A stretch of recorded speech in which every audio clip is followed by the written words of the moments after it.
Hey guys, what's up? It's 8-Bit Eric, and did you know on your Nintendo Switch you can actually play Famicom games online? Yes. Now, a lot of people forget the Switch is region-free, and before I begin this video, I just want to thank John Riggs, who was the guy that actually saw how to do this. Check him out. I'll put a link in the description below to get access to the Famicom online service. Now, as you can see, this is the Nintendo Switch Online right here. You get the Nintendo Switch NES controllers, things like that, and just to touch in on it, just to show you guys if you haven't seen it before. I'm sure we all have, but I'm just going to go ahead and go through it.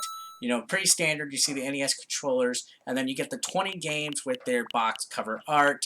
You get the options to play single player or 2 players or play online. That's all cool, pretty neat, right?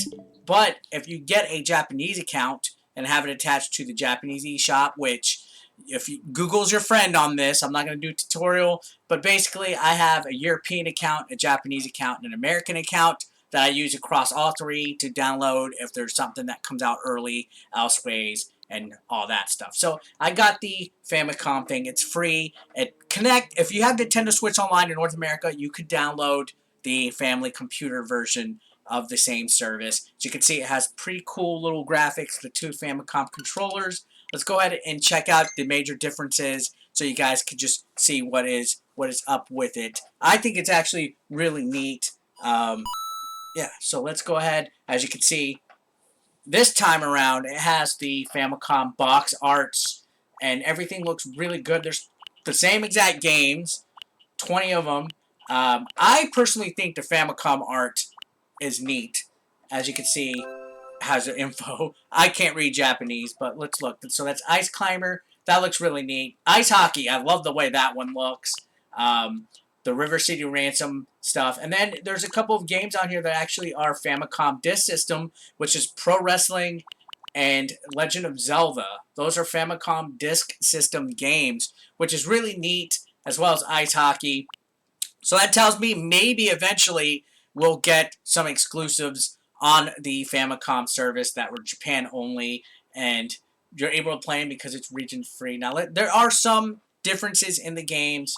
For example, Ice Climber, instead of the big Yeti creatures, it has a different sprite for an enemy. For whatever reason, North America didn't use it.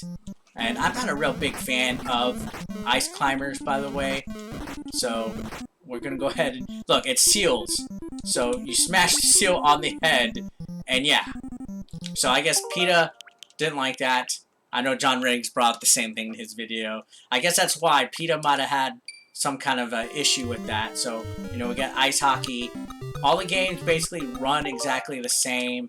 There's not too many minor differences. One huge difference with Zelda is the sound system. The sound is using the Famicom chip, which sounds really, really cool.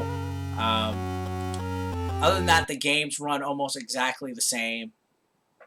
And this one does have loading times. If it's a Famicom Disk System game, it does have a slight loading time, as you can see. So that's one downside to playing it on the Famicom. But it's the same. So if you played it on the NES version, there is no load times. Even though it's a ROM, I think that's pretty funny. Look at the Ghouls and Ghosts. The cover art for that. And then Pro Wrestling has a little bit of differences as well. As you can see, the select screen is right here. Instead of having the avatars, it's basically right there. So it's really neat.